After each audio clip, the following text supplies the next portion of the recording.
So I'll start us off. My name's Rex Briggs, and just to give you a little bit of context to get us going here, where I'm coming from is I do marketing ROI measurement for large companies. These are a few of the companies listed up there, and their agencies. And so I want to provide a little bit of perspective because the question of mobile advertising effectiveness and marketing effectiveness and relevance has come up a couple times this afternoon. And I wanted to look under the hood a bit about what's going on there and what we're seeing. Last year, we issued a report with the Mobile Marketing Association that said 6% of large marketers' budget should be spent on mobile today. If you sell mobile advertising, it's okay to applaud at that because it's a hell of a lot more than you're getting right now.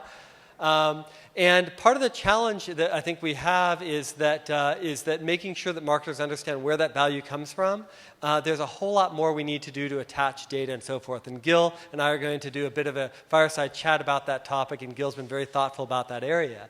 And so just to build on this point a bit, what we're all trying to get back to when we look at more sophisticated marketers and marketing return on investment is this idea of a spend-to-impact response function, or a SURF. And it's really, if I spend this amount of money, what am I going to get back as a marketer? Not in terms of clicks, that's just an intermediary measure, but in terms of people actually buying my brand over a longer period of time and building that lifetime value. That's how the most sophisticated marketers look at it and try to make that decision. The challenge when we talk about local is that local is almost always siloed in its own separate group that's buying that media and dealing with that media compared to the national. So I want to ask you the question, which of these aren't local? Well, they're all local, including television. And I think one of the comments before about how does television work with mobile and local in particular became pretty important. This is a view of TV viewership by a local market. And what we're finding is that the algorithms now today to look at local and make a decision about how to buy it are now sophisticated enough that you can take local data and national data and try to pivot between the decision, if you are a big national marketer, about when you buy local and when you should buy national and how those interact. Now that is a major difference, and that's why I started my presentation with a wall between the two, because those had been separated up until pretty recently. In fact, in most companies, they still are separated. And it's really our guess is that we're going to see these walls come down, that Berlin Wall between local and national torn down, and for you in the audience, that is both an opportunity and a risk. If you are a buyer of local media right now today, the walls in your organization need to go. And you need to go and become good buddies with whoever is doing the national part, and you need to be integrating your budgets and your planning together so that you're making better decisions. I think when that begins to happen, we'll find a lot more dollars moving into local because there's so much data and information to connect into, and that's what we're going to talk about in a moment. Gil knows a lot about that topic. If you aren't using software and algorithms to make those budget decisions, which are unfortunately a lot of large marketers, it's showing up to the Berlin Wall empty-handed. You've got nothing to help attack the problem with, but that data and those algorithms will take that down. And I'm not just saying that because Laura introduced us as data geeks, but of course I would say that you need the algorithms and software. If you're a seller, I think there's an opportunity and a risk involved here, and we can talk about that a bit more. But the most important thing is mastering your data and fine-tuning your algorithms and training your salespeople on how to use it so that what we just heard from Banjo and others about the lack of relevancy of advertising can be addressed and fixed and improved, and we can move forward. So with that, I want to talk with Gil a bit more about this idea of data and where do you start. So actually, we'll start with that one. What kind of data should these folks have right now today to be making their marketing more relevant or their apps more relevant to the end user? So I think we should start way at the top and sort of appreciate the absolutely tremendous opportunity that mobile is becoming as a mechanism for targeting. And it's because the degree to which this personal device will shed light on very specific context it's just amazing. So today we can talk. If you're asking today what's it about, we can spend a lot of time talking about location and about the GPS signal that's coming in. But I would also love to talk about the vision of the many sensors that are getting loaded onto these phones and the streams of information that, with the user's permission, are making their way back to apps, and those apps are able to use those both for an amazing level of personalization, really deeply understanding the user, as well as, of course, using it as an opportunity to monetize for very targeted, very interesting advertising campaigns. So what can I do with the data right now today from your company, for example? Describe that vision of what we can do today, and then let's talk about the vision.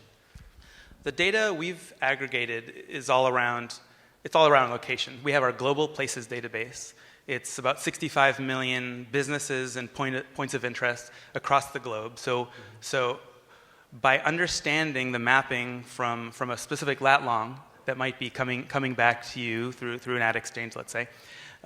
So demand-side platforms, they see this lat long, they can come to us and figure out all sorts of context around the vicinity. What are the closest businesses? What's the commercial profile of this area?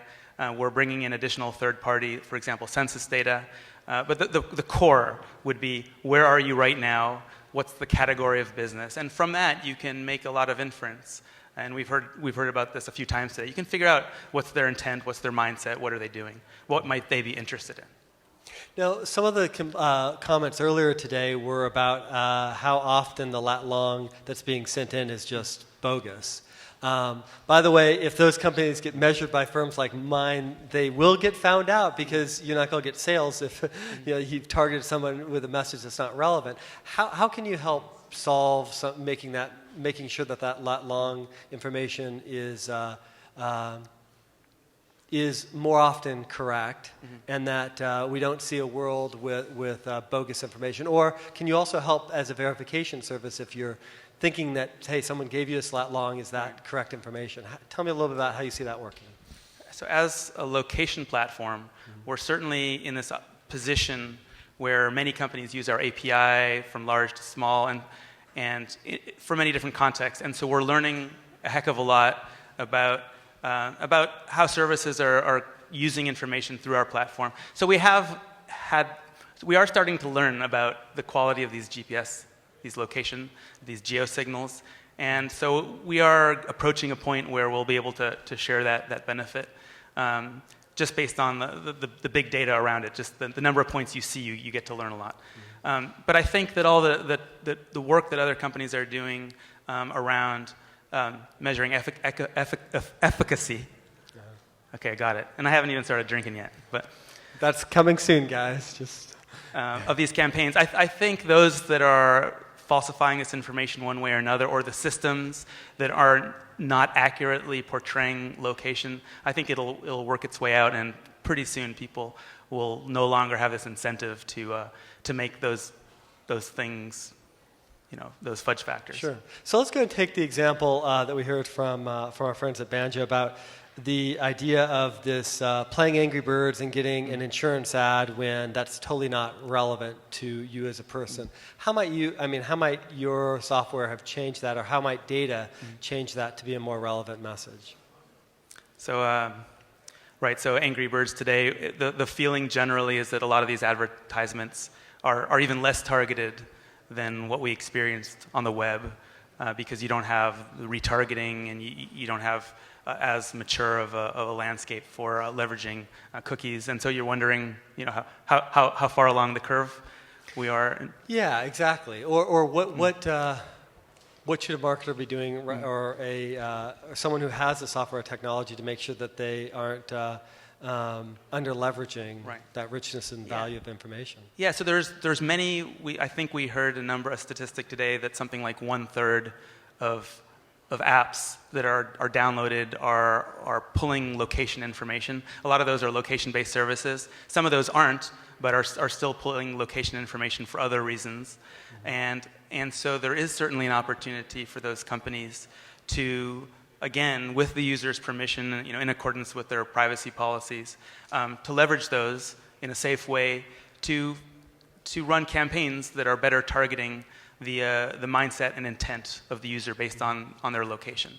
And they can do that based on where they are right now, and they can look at what's near you, what stores you may have an affinity toward, categories of businesses that are correlated with where you are right now. And then you can also leverage history. These firms can, these apps can leverage history, and so people can run competitive campaigns if they want to market. Home Depot can go after people that have spent time at Lowe's. And so there's both loyalty programs and competitive programs. Now, one of the criticisms was that maybe advertising is the wrong way to be using this data altogether, and that we ought to be thinking about a different experience altogether. What are your thoughts about how that data might create a different type of user experience altogether compared to the pasting in the banner in this environment? So I think at Factual, well, I know at Factual we're positioning this data as tools, as a platform for personalization and for enhancing engagement based on context. And so certainly ads is a ripe opportunity to do that, and it's maybe lowest hanging fruit for how do you immediately reap rewards, and there's a terrifically quickly growing industry around mobile ads. But the opportunities to add value to your users, whether it's a brand and a branded app, or any location-based service, is tremendous. And I think those are the largest opportunities. Are how do you keep users engaged? How do you keep them contributing their own information in order to build even a larger data moat? And location is certainly a big part of that equation. What do you think? I mean, at Factual, as you're looking at the data that you're bringing together, what do you see as the biggest educational challenge about teaching people who are developing apps or creating new business models to really begin to think about that at the center of their business planning, as opposed to the bolt-on after the fact to sell advertising?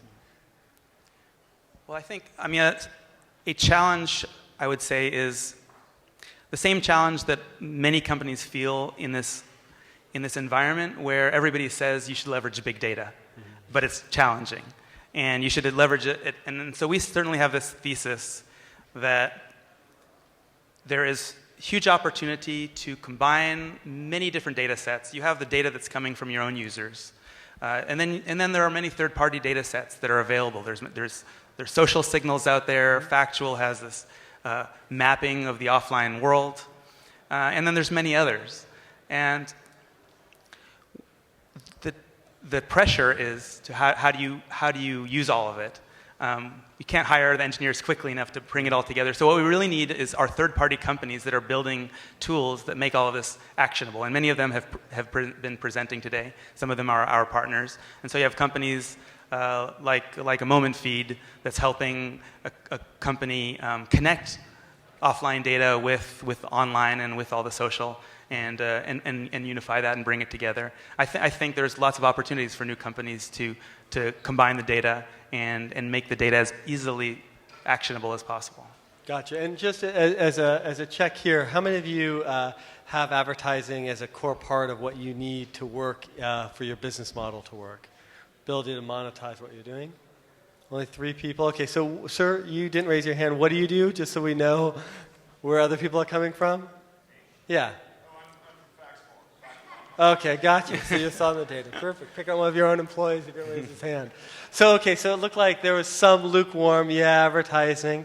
Are there other data questions or issues that you're confronting with about the effectiveness of marketing or how this information comes in that becomes a more important issue than location-based advertising? If so, raise your hand and let's try to bring you into the conversation.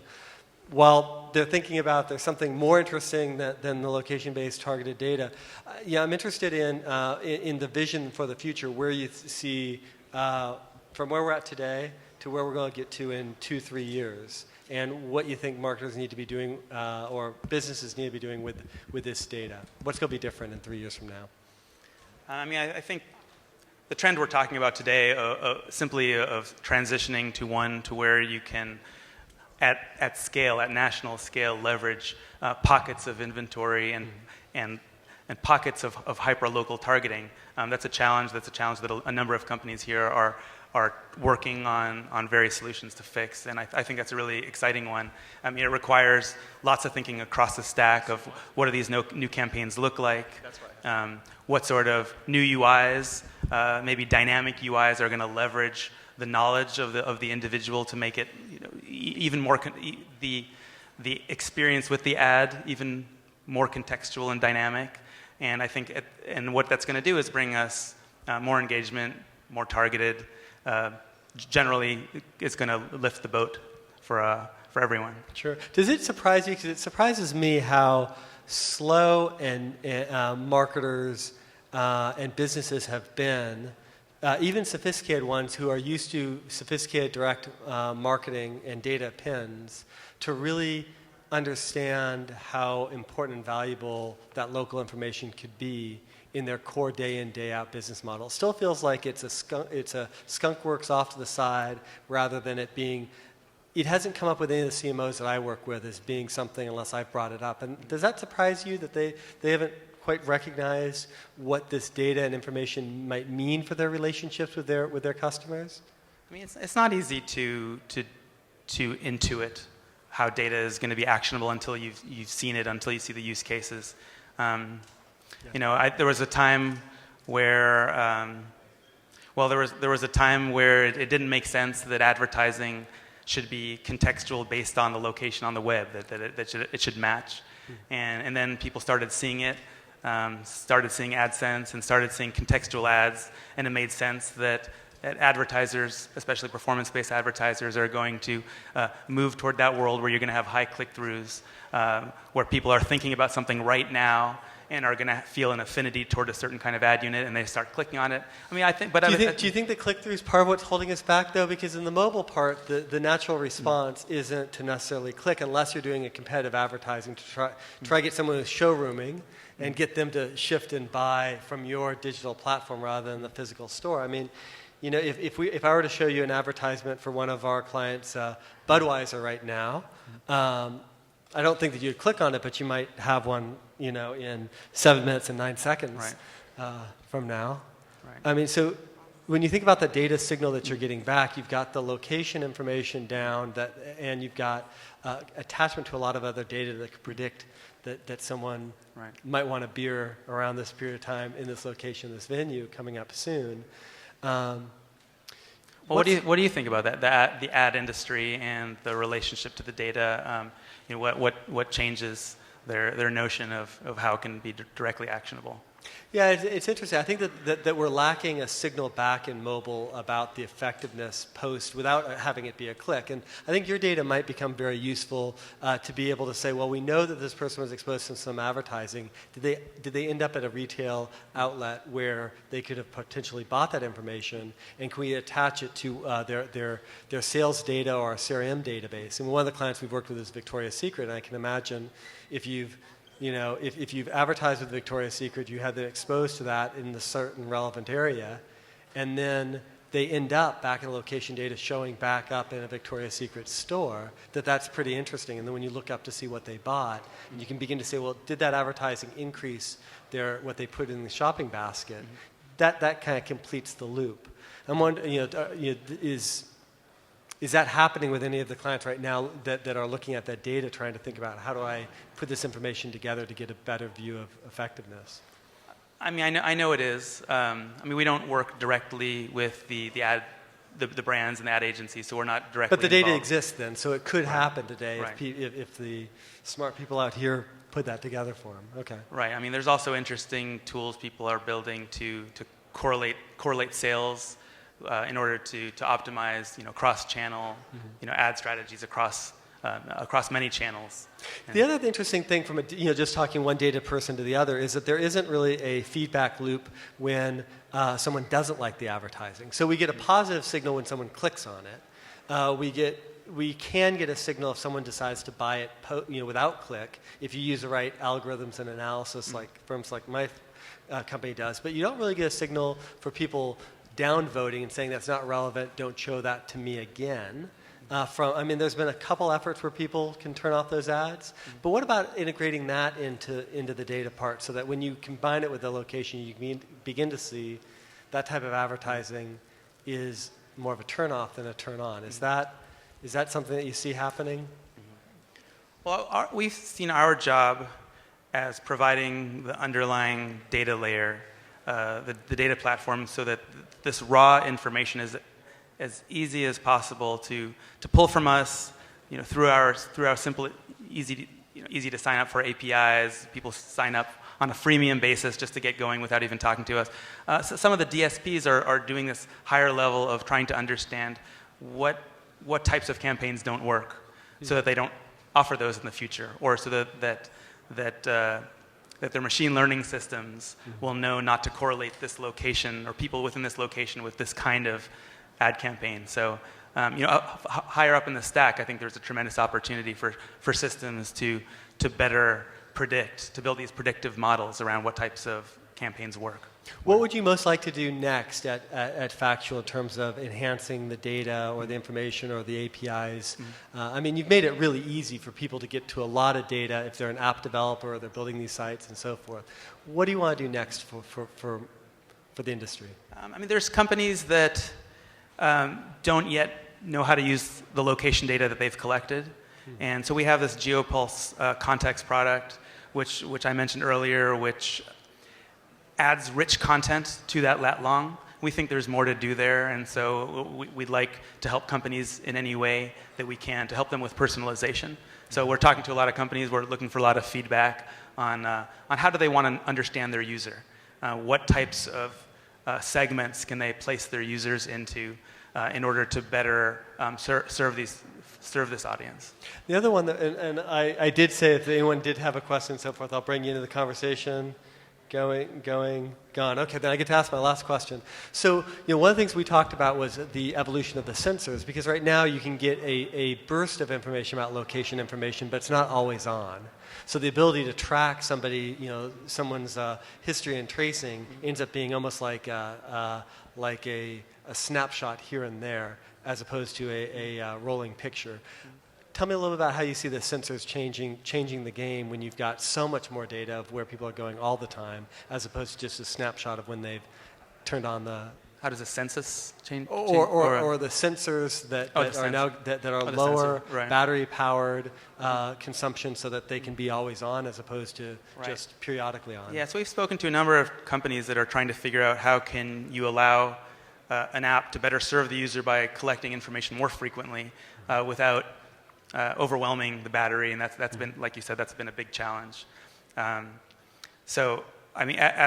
these companies solve this, there will be even the potential for even more granularity of information, and for companies to help make very specific. Whether it's Waze helping you decide a route and knowing your history of how you like to drive, or companies helping you with recommendations for restaurants and knowing where you've been before based on location. All those things will be enhanced by having more data about your history. Got it. So last word from you in terms of in preparing for that future that you're describing of more and more data and more information. What's the one or two things that the folks need to be doing today? Well, don't hate on your data scientists. If they're telling you that the data is telling something that isn't consistent, I think a big thing is building a culture of respect for what the data is telling you, and trying to manage in a data-driven way where you ask questions and then you let data tell you the answers.